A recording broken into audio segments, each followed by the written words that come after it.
We've all played hundreds, if not thousands of games that have told us where to go, what's going on, and how to go about the whole thing. However, there's just nothing like it when you boot up a game and it looks you in the eye, shrugs and says, figure it out. I had Rogue Factor's new game, Hell Is Us, marked out as yet another Souls-like, but I couldn't have been happier to be surprised. This game prides itself in not holding the player's hand, and boy does it make you feel alone and miserable sometimes. With no quest markers, checkpoints, or targets, Hell Is Us decides to put you in the war-torn country of Hadia, teeming with insanity-inducing creatures born out of an ancient curse, all while you have to navigate the tense geopolitical and social strands that are tugging at this isolated nation.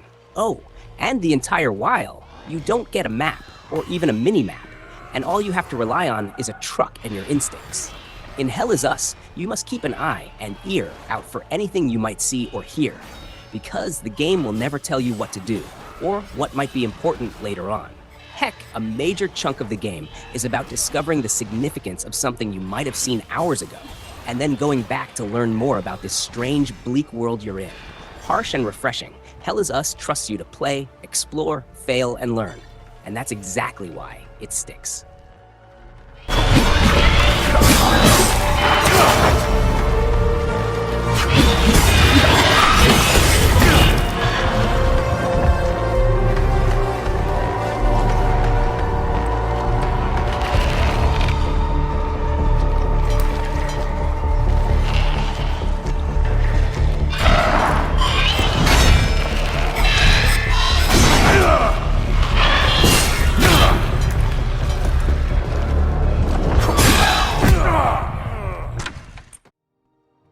There's a reason that a lot of people consider Morrowind, the 23-year-old game, to be the definitive Elder Scrolls experience to this day. And it's not just nostalgia. There is no denying that Skyrim is the game that made TES a household name across the world. But before its streamlined quest markers, and even Oblivion gave us a compass to follow, it was Morrowind in 2002 that tossed you into Vardenfell and just told you to pay attention. An NPC would never give you quests directly, no. Instead, your log would simply fill up by itself according to the conversations you had, and you would get 0 markers or beacons, even if you fixated on one of them. That's what the magic of Morrowind is. There's simply no traditional checklist here to play through. Instead, you inhabit a living, breathing world where the exploration need not be rushed through. The game isn't here to protect you from yourself either. So when you walk into the wrong dungeon while hopelessly underleveled, you know exactly how brutal Morrowind can be if you're not paying attention. Consequently, that's what makes every single discovery in this game feel all that more rewarding. And the story you craft, your own. Now here's a game that takes no hand-holding and raises you a cruel grin while stealing the very ground from under your feet. Escape from Tarkov is part shooter, part survival sim, and all brutal immersion. It drops you into raids, and here, every single sound, shadow, and bullet could be your end. The worst part?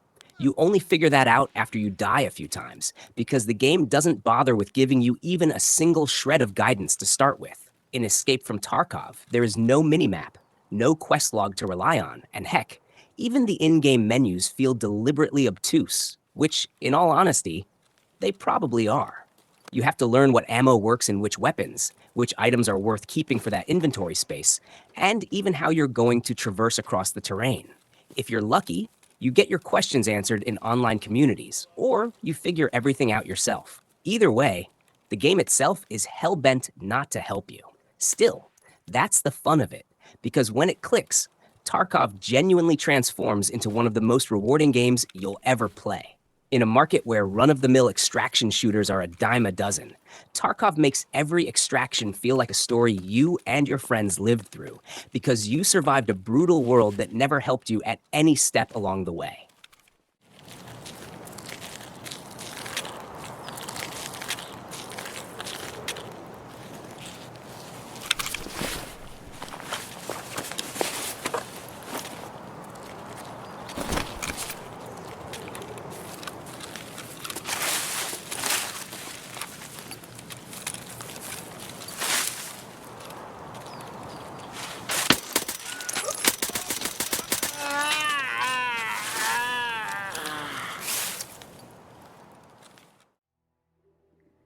absolutely adore a good mystery. And when it's done right in a game, there's just nothing like it. You slowly walk through the game world you're in, piecing together contextual clues to figure out what might have happened to reveal the truth, bit by bit. For me, one of the games I can confidently call the gold standard for that sort of game is 2014's The Vanishing of Ethan Carter. This AA game tells you that it won't hold your hand even before giving you control of your character. However, it isn't doing that just to be difficult or brutal. Instead, the game makes sure you don't get any hand-holding or tutorials because it wants to preserve the integrity of the mystery it is built around. This is a pretty short game, but when you have zero context about what's going on, you of course take your time with things, slowly pacing yourself through the emotionally charged narrative that will certainly stick with you long after the credits roll. Perhaps one of the best examples of a game throwing you into the deep end of a pool and expecting you to figure out how to stay afloat, Myst puts you on an island, and that's it. Where you go from there, who you interact with, and how you figure out the game is all up to you. You could talk to the NPCs on the island, and sure, they talk back and will have you believing that they're subtly giving you quests. But sooner or later, you'll realize that a lot of quests are crossing paths, and what you need to do or who you need to do it for is for you to decide. It's only by making a consecutive string of very careful and right choices that you'll be able to see the true and proper ending of the game. And when you finally do, the payoff feels a whole lot more intimate and personal, because nobody nudged you there. If ever there was a modern Metroidvania that absolutely redefined what it means to discover and rediscover a world on your own terms, it's Hollow Knight. You're dropped into the haunting ruins of Hallownest, and you're given almost nothing but a nail and a vague sense of direction. That's when the game tells you to figure out the rest for yourself. From then on, every turn, jump, shortcut, and hidden passage feels earned, because you had no other option than to find it yourself, instead of something like a glowing arrow or beacon telling you where to go. The beauty of Hollow Knight is in how much the game refuses to explain. Abilities and upgrades in the game often arrive without context, and even the immense amount of lore is buried in cryptic dialogue or environmental hints.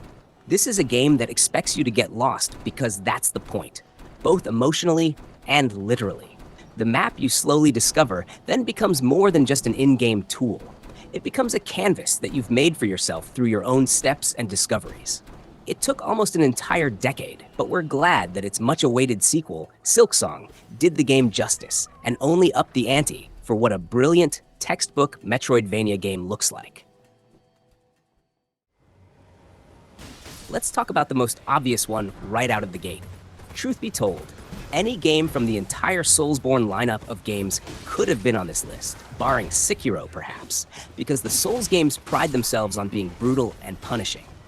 Your character will always be in danger, with an entire game world primed to attack you on sight, and the sorrowful, bleak environments only adding to the overall misery. The best example? Elden Ring. This was the first proper open-world Souls adventure from Software.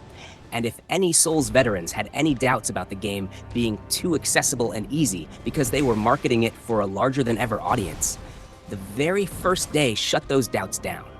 Elden Ring simply does not hold your hand. It gives you a small tutorial in the first 5 minutes, and then violently throws you into one of the most incredible open-world maps that is as oppressive as it is beautiful. The very first enemy you encounter in the first section of the map alone, the Tree Sentinel, is more punishing than even the most iconic boss fights. And you could spend hours dying to him on your first day. That's a signal. Elden Ring won't hold your hand, and it also won't stop you from getting them cut off if you want. Whether it's the countless mysteries and stories going on in the lands between, or even just a chance encounter with some unforgettable NPCs, this game won't ever tell you to go here and do that. Everything runs on context. And that's what makes Elden Ring the masterclass in game design that it is.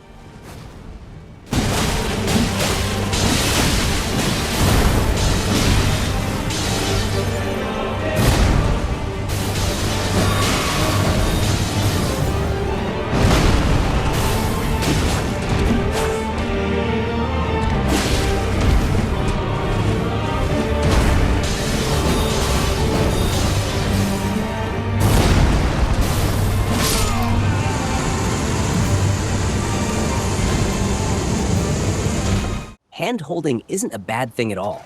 In fact, that's what makes games more accessible: the markers, the quest logs, and the tutorials. But at the same time, it does tend to flatten the edges of games. As such, exploration, mystery, and triumph often become muted for a lot of players, which is why when a game comes along that promises not to be more of the same, we always jump aboard to experience true virtual immersion. That's the charm of a world that doesn't care whether you're ready or not. It just lets you discover its secrets and stories for yourself, and ultimately discover just how good that feels too.